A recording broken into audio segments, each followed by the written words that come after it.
माफ करा, जरा एक कॉल आल्यामुळं लाईव्ह आपलं बंद पडलं होतं. आवाज येतोय? हॅलो, नमस्कार. हॅलो, आपल्यापर्यंत आवाज येतोय का माझा? कृपया जे लाईव्हमध्ये जोडल्या गेले त्यांनी मला सांगावं माझा आवाज येतोय का, कारण एक कॉल आल्यामुळं व्हिडिओ डिस्कनेक्ट झाला होता, मध्येच कट केलं तरी लोकांना कळत नाही. आवाज येतोय? आवाज येतोय माझा? आवाज येत असेल तर कृपया कमेंटमध्ये टाका, आवाज येत असेल तर. एक कॉल आल्यामुळे व्हिडिओमध्येच बंद पडला. प्रदीपजी आवाज येतोय का? ओके सचिन. तर असो, मी त्या मुद्द्यावरती बोलत होतो, मध्येच व्हिडिओ डिस्कनेक्ट झाला एवढा महत्त्वाचा. तर मुद्दा असा आहे की शेतकऱ्यांकडून वसूल केला जाणारा शेतसारा असेल, त्याचबरोबर खोत, इनामदारी याच्या विरोधामध्ये बाबासाहेब आंबेडकरांनी मोठा आवाज उचलला. यामध्ये पहा की एक महत्त्वाचा मुद्दा इथं जो मी मांडत होतो की मधल्या शेतकऱ्यांनी मोठ्या प्रमाणावरती खोतांकडनं त्यांची छळ केला जायचा, त्याचबरोबर कोकणातल्या शेतकऱ्यांचा इनामदारांकडनं छळ केला जायचा. छत्रपतींचे नौकर असलेल्या पेशव्यांनी या खोतांना खोतकी दिलेली होती आणि खोतकीच्या सनदा दिलेल्या होत्या. आता या खोतांनी शेतकऱ्यांना मोठ्या प्रमाणावरती पिळवणूक करणे आणि डोंगराळ भाग असल्यामुळे त्या डोंगराळ भागामध्ये जे मोठमोठाले गडगंज संपत्तीवाले ब्राह्मण, त्याचबरोबर सावकार आणि मुस्लिम यांच्याकडे खोती आणि इनामदारी होती. या खोतांनी मोठ्या प्रमाणावरती शेतकऱ्यांची लूटमार चालू केली. डॉक्टर बाबासाहेब आंबेडकरांनी या विरोधामध्ये आवाज उचलायला 1905च्या दरम्यानमध्ये सुरुवात केली. आणि याचबरोबर दुसरा महत्त्वाचा मुद्दा जो होता तो होता म्हणजे सावकारी कर्ज. आजही सावकारी कर्जाच्या पाशामधनं शेतकरी सुटायला तयार नाहीये. 5% पासून 20% पर्यंत कर्ज अपरिहार्य अवस्थेमध्ये शेतकऱ्यांना ग्रामीण भागामध्ये आजही घ्यावं लागतं. तर तो तर आजपासून 100 वर्षापूर्वीचा 80 वर्षापूर्वीचा काळ होता. त्या कालखंडामध्ये सावकारी कर्जातनं शेतकऱ्यांना बाहेर काढण्यासाठी डॉक्टर बाबासाहेब आंबेडकरांनी आता शेतकऱ्यांना संघटित करणं गरजेचं आहे हा विषय लक्षात घेऊन कोकण प्रांतामध्ये लढाई द्यायला सुरुवात केली. शेती ही सरकारी मालमत्ता व शेतकरी व कब्जेदार ही शासनाचं धोरण त्यांना मान्य नव्हतं. म्हणजे त्या कालखंडामध्ये शेती ही सरकारची मालमत्ता आहे आणि शेतकरी हा फक्त कब्जेदार आहे, ही जी भूमिका शासनाची होती ती बाबासाहेब आंबेडकरांना मान्य नव्हती. म्हणून त्यावेळेला बाबासाहेब आंबेडकरांनी अत्यंत महत्त्वाचे काही मुद्दे घेतले, ते आपण लक्षात घेतले पाहिजे. म्हणून दलितांचे कैवारी या संकल्पनेतनं आधी आपण बाबासाहेबांना बाहेर काढलं पाहिजे आणि बाबासाहेबांच्या अमर्याद कार्याला समजून घेतलं पाहिजे. बाबासाहेब आंबेडकर हे फक्त दलितांचे कैवारी नव्हते, तर या भारताचे भाग्यविधाते होते. कारण ज्या वेळेला डॉक्टर बाबासाहेब आंबेडकरांची मुंबई सरकारच्या कौन्सिलच्या सदस्यपदी निर्वाचित सदस्य म्हणून निवड झाली, त्यावेळेला बाबासाहेब आंबेडकरांनी अर्थसंकल्पीय अधिवेशनावरती भाषण केलं. हे अर्थसंकल्पीय अधिवेशनावरचं जे बाबासाहेबांनी भाषण केलं ते भाषण हे पहिलं भाषण दलितांच्या प्रश्नावरती नाही, तर ते शेतकऱ्यांच्या प्रश्नावरती केलेलं होतं, हे आपण लक्षात घेतलं पाहिजे.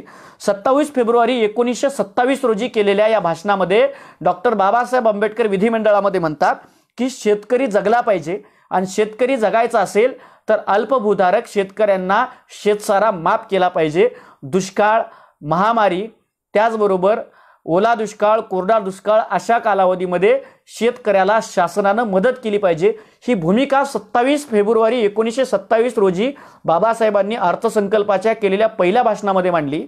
म्हणजे महात्मा फुल्यांनी शेतकऱ्याच्या संदर्भानं विचार मांडणारा पहिला ग्रंथ लिहिला. असे लिहिणारे असूड लिहिणारे, शेतकऱ्यांचा प्रश्न समाजासमोर मांडणारे पहिले बहुजनांचे विचारवंत किंवा समाजसुधारक म्हणजे महात्मा फुले.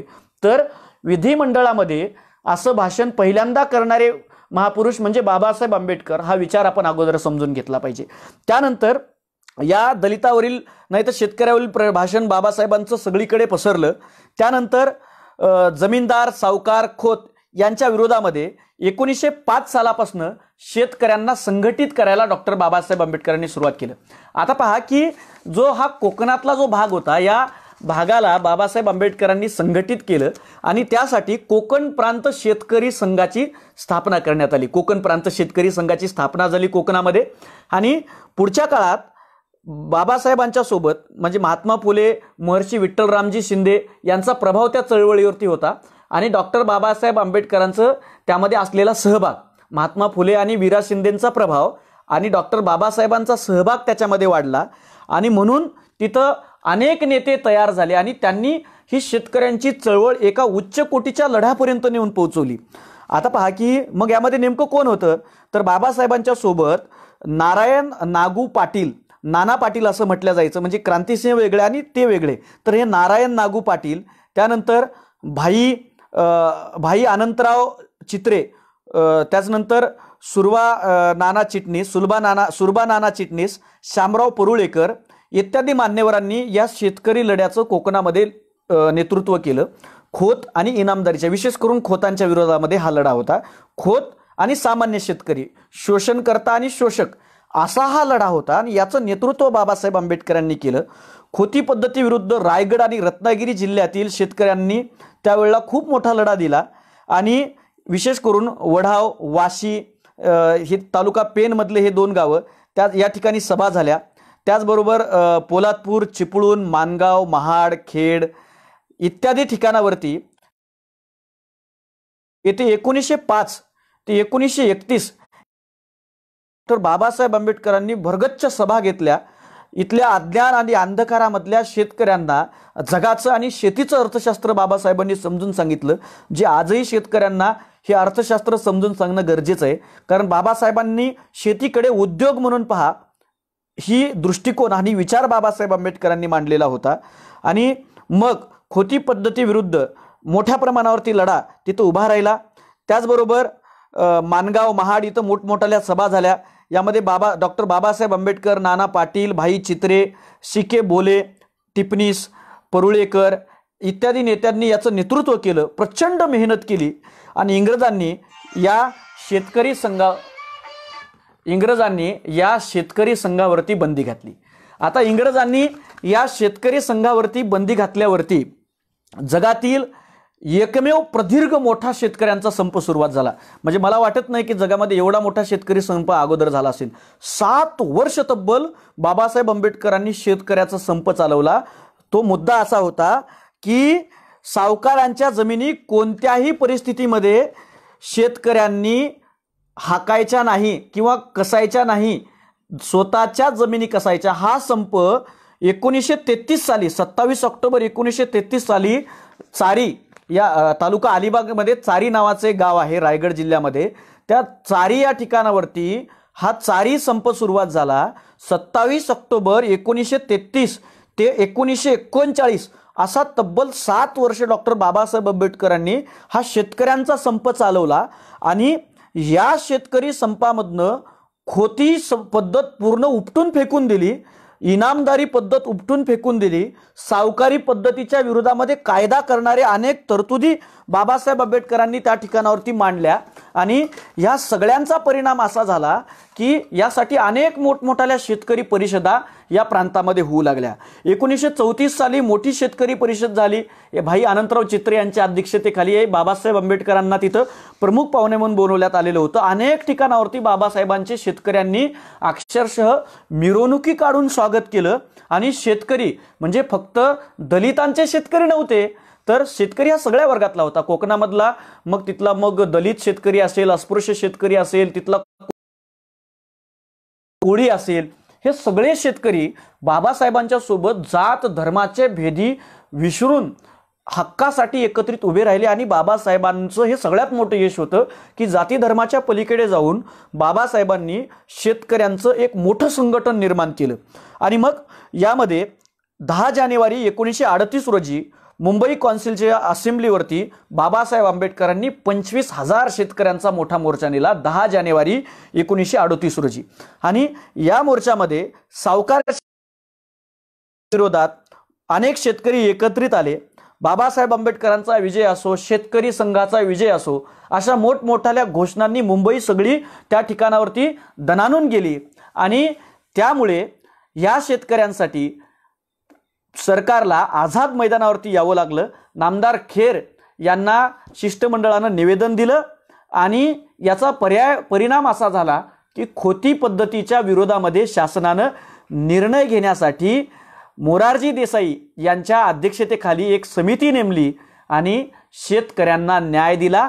आणि खोती पद्धत पुढे रद्द करण्यात आली आणि खोटी पद्धत निर्मूलन केल्यामुळं 1,22,860 एकर जमीन मुक्त झाली। पुन्हा एकदा सांगतोय की बाबासाहेब आंबेडकरांनी काढलेल्या या मोर्चामुळं 1,22,860 एकर जमीन मुक्त झाली आणि सावकारी पाशातल्या खोतांच्या पाशातल्या जमिनी सोडून शेतकऱ्यांचा ताबा बाबासाहेब आंबेडकरांनी त्या ठिकाणावरती मिळवून दिला। इतकं भयानक मोठं काम बाबासाहेबांनी शेतकऱ्यांसाठी केलेलं आहे।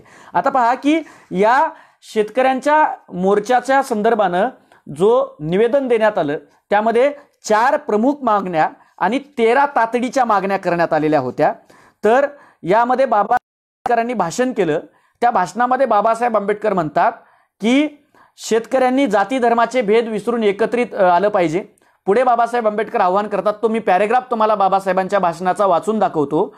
25,000 लोक त्या आंदोलनाला आझाद मैदानावर उपस्थित होते। बाबासाहेब म्हणतात, कष्टाळू लोकांची संघटना करावी झाल्यास त्या जातीभेद धर्मभेद यांना मुळीच थारा मिळता कामा नये। हा कष्टाळू वर्ग अगोदरच बिकट आर्थिक दडपणाने धडपडा गेला आहे। अशा परिस्थितीत जी संघटना झाली आहे तिथं विषमता दिसता कामा नये आणि मी म्हणत आहे अशा तऱ्हेचे सर्व जातीच्या कष्टाळू वर्गाचे संघटन पाहून मला आनंद होत आहे आणि म्हणून आपले हितकर्ते कोण आहेत आणि शोषणकर्ते कोण आहेत हे समजून घ्या। सावकार, जमीनदार, खोत, श्रीमंत यांच्यापासून कष्टकरी श्रमजीवी लोकांचे कल्याण होणार नाही। उंदीर मांजर यांची मैत्री होणार नाही, साप मुंगसांची मैत्री होणार नाही, हे अगोदर बाबासाहेबांनी सांगितलेलं आहे।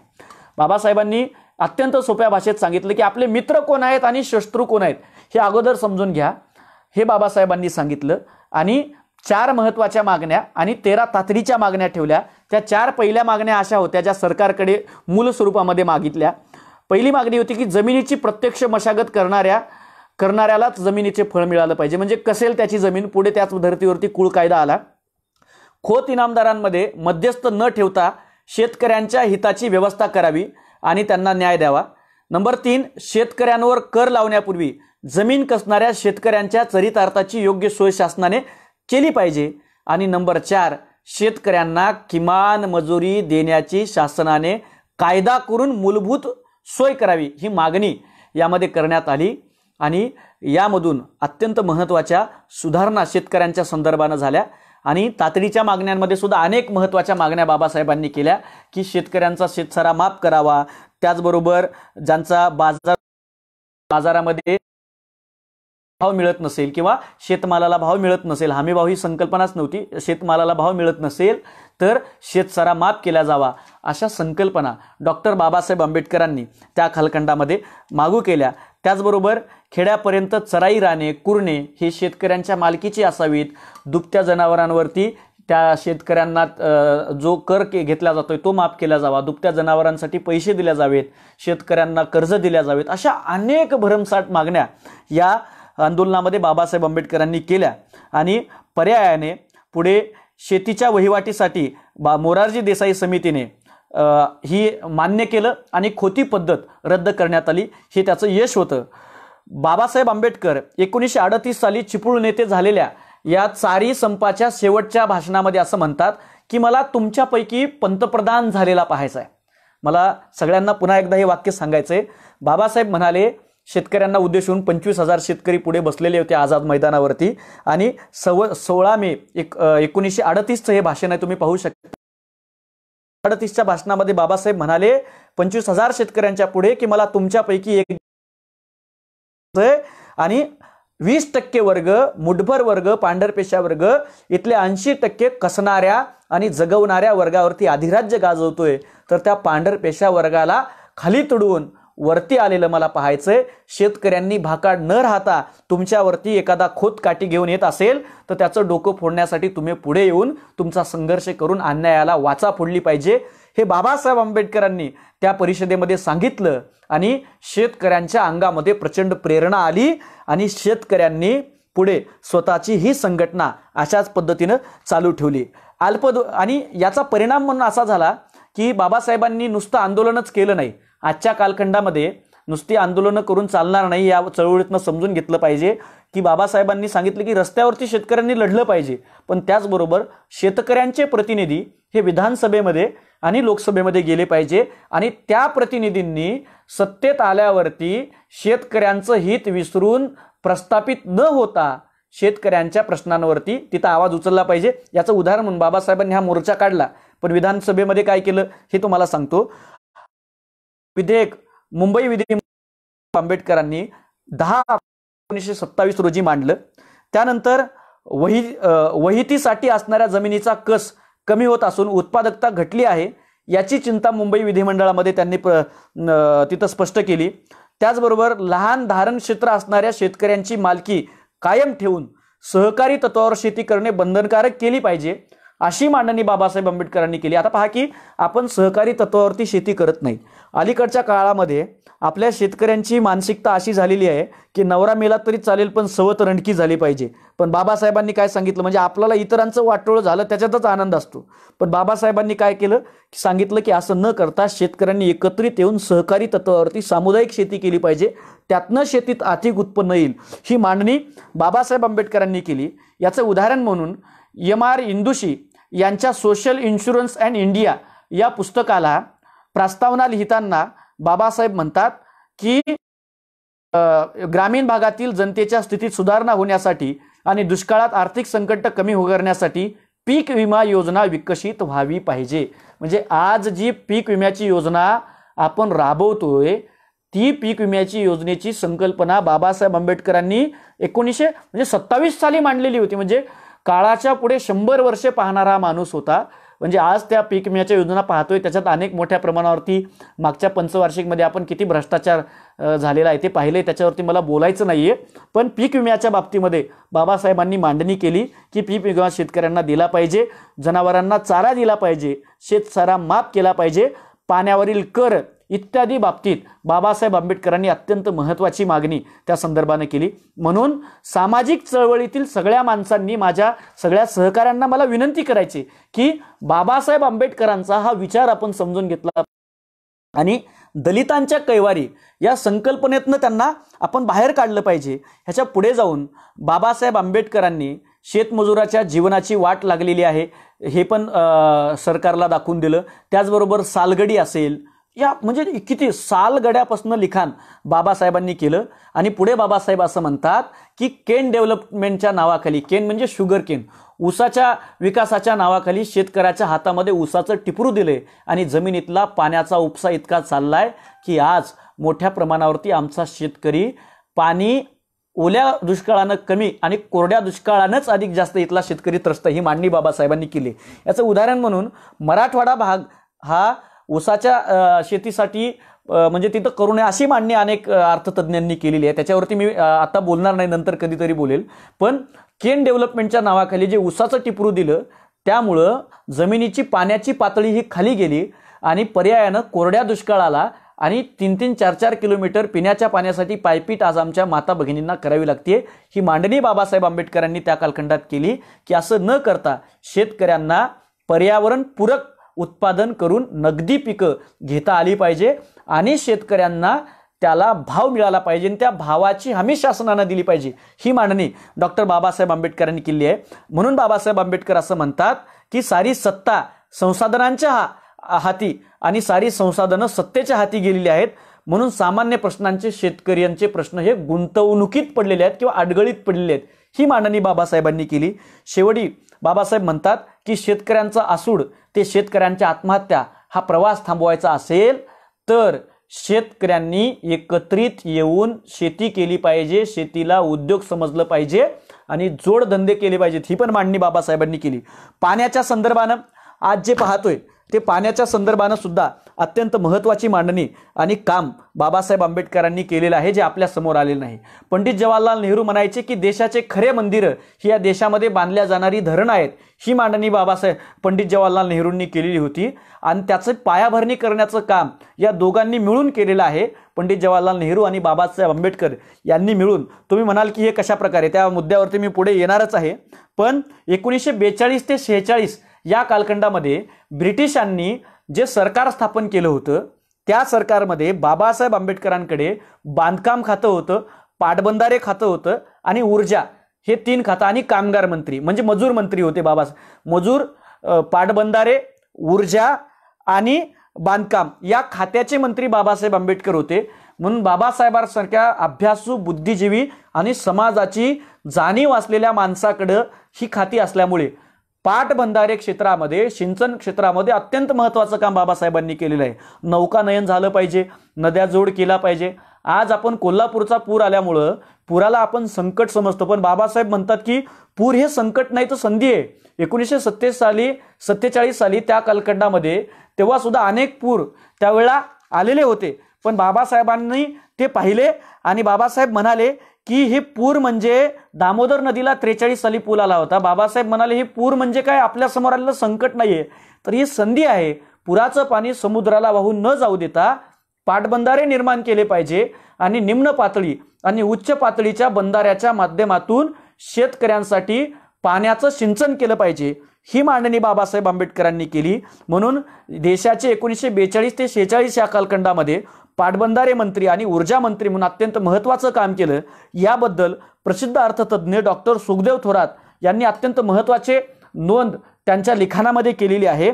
त्याचबरोबर बाबासाहेब आंबेडकरांनी देशाचा पाण्याचा, शेतीचा आणि ऊर्जेचा अजेंडा ठरवला जावा ही सुद्धा मांडणी केली, जी आपल्या समोर आता यायला तयार नाही. आणि शेतकऱ्यांच्या आत्महत्येचं जर सूत्र थांबवायचं असेल तर हे सत्र थांबवण्यासाठी सिंचनाच्या क्षेत्रामध्ये निम्न पातळीचे, उच्च पातळीचे, पाझर तलाव असे तलाव झाले पाहिजे आणि दामोदर खोरेसारखा प्रकल्प बाबासाहेब आंबेडकरांनी करून घेतला हे आपण लक्षात घेतले पाहिजे.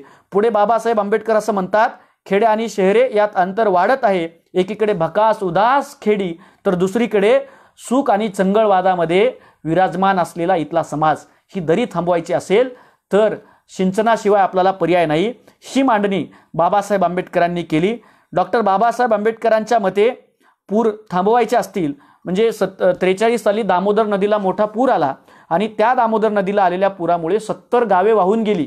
म्हणून बाबासाहेबांनी पुढे दामोदर खोरे प्रकल्प हातामध्ये घेतला आणि आंबेडकरांच्या मते मनुष्य अतिरिक्त पाण्यापेक्षा त्याच्या अभावामुळे अधिक त्रस्त आहे.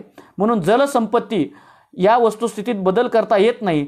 जल ही सर्व लोकांची संपत्ती आहे आणि तिचे वितरण निश्चित झाले पाहिजे. ही मांडणी बाबासाहेबांनी त्यांच्या लिखाणामध्ये केलेली आहे आणि यासाठी बहुउद्देशीय प्रकल्प कार्यान्वित झाले पाहिजे हा उद्देश बाबासाहेबांनी ठेवला. आणि स्वतः मंत्री असताना केवळ सिंचन आणि विद्युतच नाही, म्हणजे पाण्यावरतून आज आपण फार तर काय विचार करतोय की सिंचन झालं पाहिजे आणि ऊर्जा निर्मिती झाली. बाबासाहेबांनी याच्या पुढचा विचार मांडला. बाबासाहेब म्हणाले की दळणवळणासाठी नद्यांचा वापर करता येईल, नौकानयनासाठी नद्यांचा वापर करता येईल, नद्यांच्या खोऱ्यांचा विकास झाला पाहिजे, मत्स्य व्यवसाय असेल, त्याचबरोबर त्याच्यामधनं वेगवेगळ्या अनेक आणि निसर्गाकडून मिळणाऱ्या संपत्तीचा वापर केला पाहिजे. ही भूमिका बाबासाहेब आंबेडकरांनी घेतलेली होती. म्हणूनच बाबासाहेब आंबेडकरांनी जलविकास ही जबाबदारी केंद्राने घ्यावी. त्यासाठी घटनेमध्ये सुद्धा तरतुदी केल्यात, मी ते थोड्या वेळात तुम्हाला सांगणार आहे. आणि मग कुठले कुठले मुद्दे जलसंपत्तीच्या संदर्भाने मांडली तर 3 मुद्दे मी इथं सांगतो, फार काही सांगणार नाही, जे डॉक्टर थोरातांनी नोंदवलेले आहेत. त्यातला पहिला मुद्दा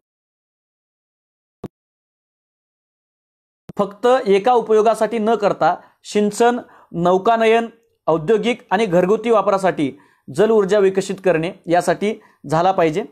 नंबर 2, एखाद्या राज्यापुरता किंवा छोट्या प्रदेशापुरता जलसिंचनाचा वापर न करता संपूर्ण नद्या खोऱ्यांचा ध्येय असलं पाहिजे.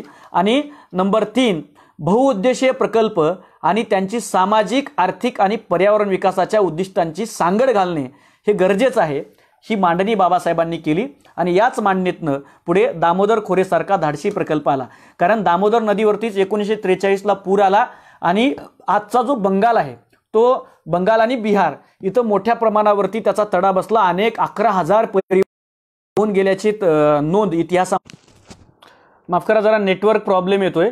तर मग दामोदर खोरे प्रकल्पासाठी बाबासाहेब आंबेडकरांनी अमेरिकेतील टेनेसी खोरे प्रकल्पाचा आधार घेतला आणि त्या टेनेसी खोरे प्रकल्पावरती काम करणाऱ्या जे इंजिनियर होते हुर्डईन, त्या हुर्डईन यांच्या आराखड्याला मान्यता दिली आणि त्यांचं मार्गदर्शन घेतलं आणि दामोदर खोरे प्रकल्प विकसित केला। त्यामध्ये 22,000 चौरस किलोमीटरचा वेग, माफ करा जरा नेटवर्कचा प्रॉब्लेम होतोय, तर दामोदर खोरे प्रकल्प, हिराकुंड प्रकल्प, महानदीच्या पुरामुळे मोठ्या प्रमाणावरती धोका होत होता, तो हिराकुंड प्रकल्प 2 राज्यांमध्ये समन्वय घडवून आणला त्यांनी, ओरिसा मध्य प्रांतामध्ये।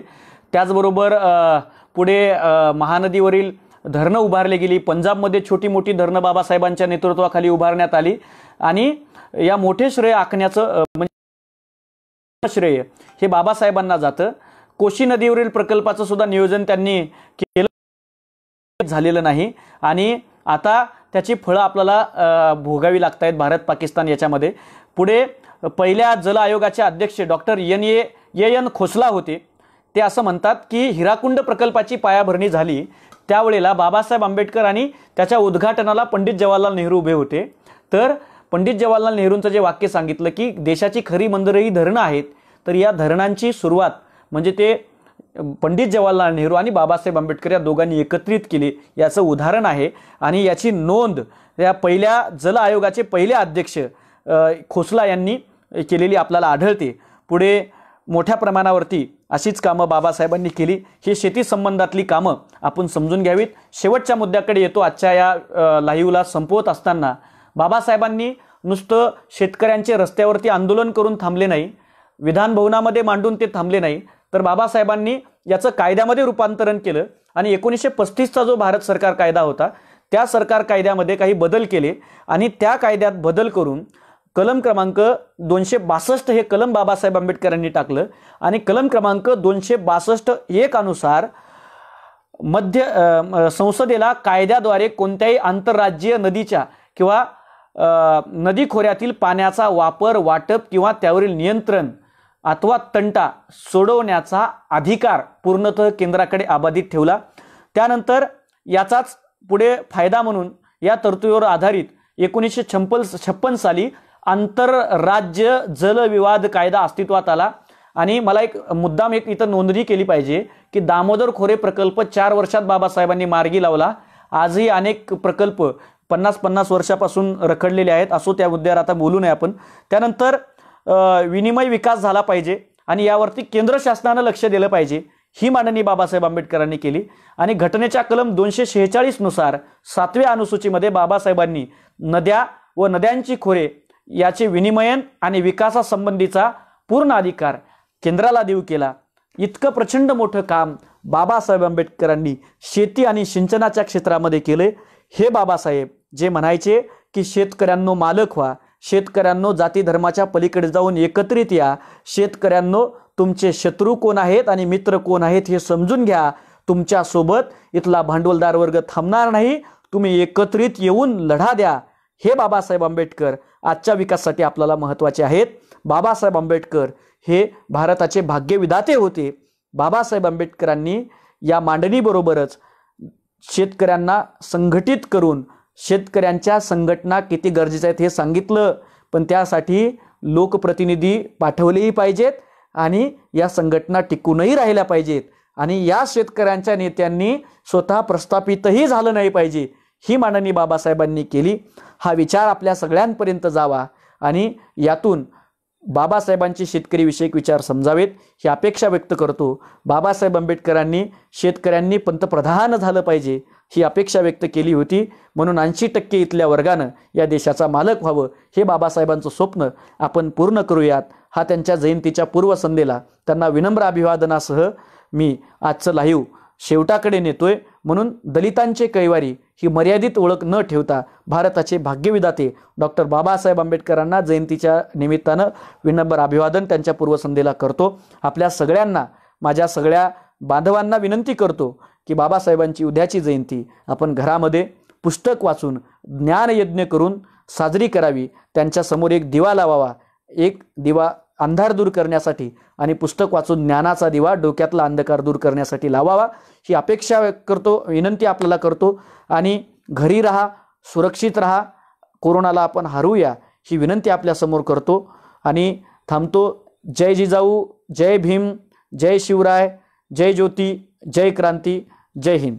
धन्यवाद। आपल्या सगळ्यांचं मी आभार व्यक्त करतो. आज बरेच जण लाईव्ह झाले, मध्ये आज व्हिडिओला अनेक व्यत्यय आले. आज विजयजी चिकटे, प्रदीप दळवी, समीनजी बागवान, स्वाती कारंडे, डॉक्टर परिणितजी जांभूळकर, आमचे तानाजी भोंग, त्याचबरोबर संभाजीराव सुजळेगावकर, हरी काशीद, शिवा हंगरगेकर, बालाजीराव कारेगावकर, मोठे साहेब, त्याचबरोबर गोरे, पृथ्वीराजजी पाटील, आशिष पाटील, राहुलजी हंबर्डे, युवराजजी पारवेकर, मालेगावकर, हनुमंतराव, त्याचबरोबर प्रकाशजी शिंदे, जय भीम, त्याचबरोबर राजेशजी हुसेकर, अमितजी झपाटे, त्याचबरोबर श्रीनिवासजी पावडे, गोविंदराव गोपनपल्ले, शिवाजीराव शिंदे, केतन पाटील, रमणजी शिंदे, रमेशजी उमरीकर, शुभम खडसे, बालाजीराव कारेगावकर, रातोळीकरजी, समीनजी भाई, त्याचबरोबर मदनजी आंबोरे आणि सर्व जे अगोदरसुद्धा लाईव्ह होते अशा सर्वांनाच मी या ठिकाणावरती आपले आभार व्यक्त करतो. प्रिन्स आहेत, आपल्या सगळ्यांचे आभार व्यक्त करतो आणि थांबतो. धन्यवाद. जय भीम.